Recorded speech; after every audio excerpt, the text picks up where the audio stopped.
Today on Practical Church Planting, we're talking about why you should ask people to raise support.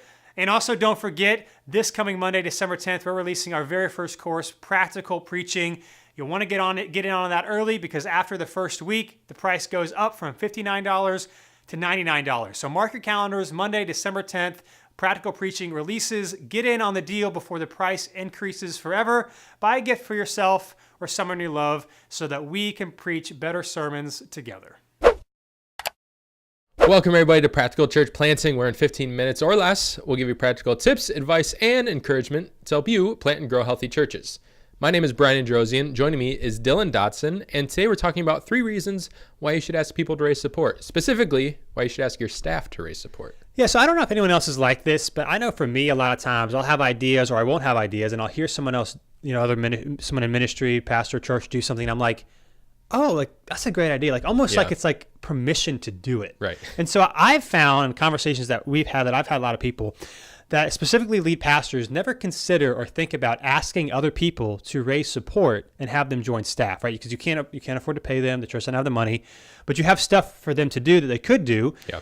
And you just kind of think, well, until I can pay them, they don't have the time to do it. And they don't realize, no, you can actually ask people to raise money to join your staff. Right. And they will want to do it, and it'll be good for everybody. Yeah. And so that's what I want to talk about today. I want to let you know, like, this is a thing you can do, and 3 reasons why it's actually a good thing for you to do it. Right. So specifically, if you're the lead planter, to ask other people, friends, people who are bought into your church or to your church plant, who are interested in ministry, to actually ask them to consider raising support and joining staff and being able to get the experience they need now as opposed to someday in the future, maybe where the church is larger and then they don't even get the opportunity because you need someone who has experience with it. Can't wait. So here we go. 3 reasons why you should ask other people in your church plant, people you know, to raise support, join your staff. Number 1, and this is a good one, right? They're all good ones. Here's a good one. Because it gives them ministry opportunities. Because that's part of the thing. It's like you have somebody who wants to be in ministry or is interested in helping, and they may not have a lot of experience or know exactly what they want to do. Well, the only way for them to kind of learn and grow and figure out, okay, what is it exactly that I want to do, that I want to be a part of, is to allow them to do it. And the way for them to do it is to have time to do it. And how you have time to do it, especially if you need to have a job, which we do, is that they raise money so that they can devote time to making this happen. Right. And I think a lot of times too, when it raises money, like we know like the lead pastor is supposed to raise money, but we don't think that other people can do it as well. So I want to get Brian's thoughts too. So Brian has raised support since the beginning of New City Church. We actually have 4 people on staff that are raising support. Kind of the benefit of from the non-lead pastor perspective, why this is a good thing and why other people should consider it. Yeah, it was good for us. Both my wife and I raised support. And coming into ministry, I knew I didn't want to be a lead pastor, but didn't really know what area I'd fit into. And so it worked out real well for me because my wife had a more clear picture of where she wanted to be. She wanted to be in kids ministry, but I wasn't really sure. And so coming in, being able to get experience in kind of a lot of different things really helped kind of solidify what I wanted to do and kind of where my skill set would work the best. Yep. If it wasn't for that, then it'd be the case of wanting to be in ministry for a while, maybe going to seminary maybe without really knowing what I wanted to do with it. Yep.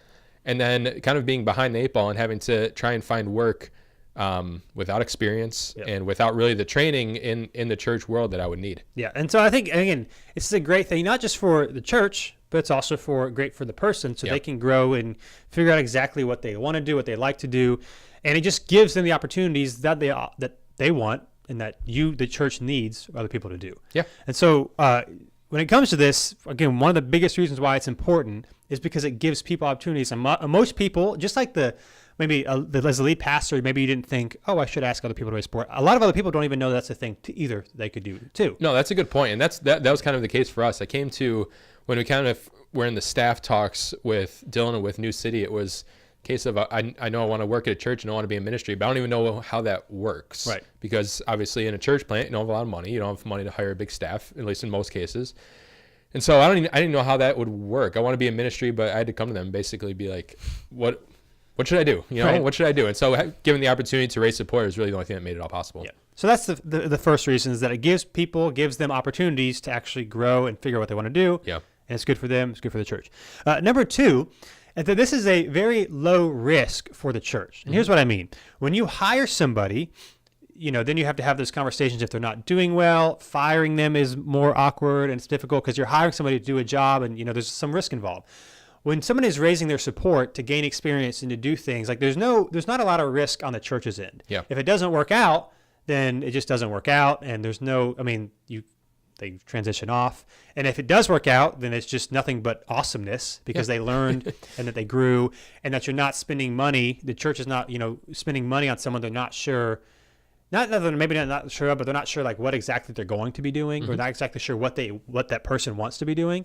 And so raising support, again, like we just talked about, it gives them the ability to try things out with very low risk attached to the church. Yeah, I think this is especially valuable in the church plant world, where you don't start off with a ton of money, and you have very high risk pretty much everywhere you turn. So adding more and more staff, I understand in some cases it's necessary to add paid staff and things, but adding more and more than you kind of need or than you can kind of afford really just adds unneeded risk. And it's like you might hire someone to do something, and then it's like that doesn't work out. But if they're raising their support, they can move from this area to this area to try different things, and there's no pressure on anybody to do anything. It's just they're gaining experience.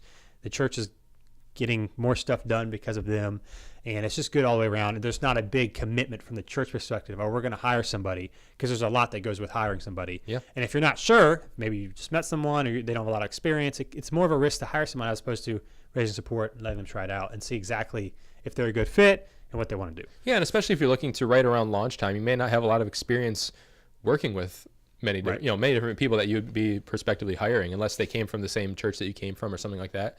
And so it also takes out some of the guesswork and kind of who you should hire, and hiring someone that you don't really have experience really working with. I mean, that's a great thing too. Like maybe someone's come alongside who has experience, but you don't know them very well. As opposed to making a big financial commitment to them from the church, this is an option to say, hey, let's see if this works. Let's see how this goes. Very low risk for the church, which is a benefit to the church. Totally. And number 3, here's a third reason, is that it moves the church further, faster. Why? Because you can do more things when you have more people. And this has, without a doubt, been the story of New City Church and what we're doing here and things that have happened. And, we're a little over a year and a half in now. And, we experienced year over year, we more than doubled. We've got all these things going on. And that stuff would not have been possible without people who raise support to make these things happen. Yeah, this one may seem obvious, but you can do more with more people. And so, again, a lot of times, too, like as a church planner and launching a church, you have all these dreams and ideas. And what do we hear so often? What maybe you've said so often is, I don't have the time, or we don't have someone that can do this. And it's like, you could. And I think some of this, too, it does take leadership on the part of the person who's asking the other person to raise support. And what I would say is, don't say no for that person. So often it's like, well, this person would be great, and I think they really want to, but there's no way they would quit their job and raise money. There's no way. But it's like, did you do that to plant a church? Right. Yes. Other people want to do that too. Like, other people are passionate about vocational ministry. They want to be a part of it. And if given the opportunity, they would often say yes, but we don't ask because, 1, we don't think we can, or 2, we assume they're going to say no anyway. And you don't know what God is going to do if you just give them the invitation. But a lot of the stuff that you want to do as a church, you probably have people in your church, people you're friends with, people you have relationships with, that could do some of the things that you want to do given the opportunity. And so having them raise support and be on staff allows your church to do more things, figure out more things, and move at a faster pace in terms of growing and trying new things and seeing what works and what doesn't, because you have the opportunity to do it because you have the people to make it happen. Yeah, and one thing I'll add in regards to more people being able to do more is that doesn't necessarily just mean volume of things that you can do. You know, like with more people, we can do more ministries or more events or more things day to day. But also different people have different skill sets. So different things that maybe, are a huge drag on you or really kind of weigh down your day, to someone else, that might be something that they love to do. Right. Yeah, exactly. And they can kind of balance each other out. So it doesn't just necessarily mean that the church can do more different things, but it more so means that the church can be more efficient. You can get more things done. And do the things you're doing better. Yeah. Like if you're listening to this and you're like, well, I do the accounting and I do the social media scheduling and I do this and I these are the 10 things that I do that I don't like to do. Yeah. I guarantee you there is probably someone in your church or someone that that would actually enjoy doing those things. Yeah. And given the opportunity, would probably say yes, to say, hey, I think I'd want to pursue being on staff and raising support if you gave them the opportunity. I guarantee you there are people that are doing things that you hate doing that would love to do it if given the opportunity. Yeah, and I'm sure as you're listening to this, almost everybody has someone that comes to mind of someone that they think would be a great fit or would fit in well, or they've talked about wanting to be in ministry or in some capacity before. And in reality, you're not going to pressure them to do anything. There's nothing wrong with just opening the conversation. And if they say no, it doesn't matter. Yeah. Before we launched New City Church, I had a conversation with somebody who I wanted to raise support, and they said no. And I was like, But I was like, this would be the best thing ever for New City if they did it. And it is fine. Yeah. And at least it was better than me sitting there wondering, like, what if one day they actually wanted to do this or wanted to be on staff? It's not going to work right now. It wasn't awkward at all. Yeah. We went to lunch. I said, consider this. And they said, no, it's not going to work.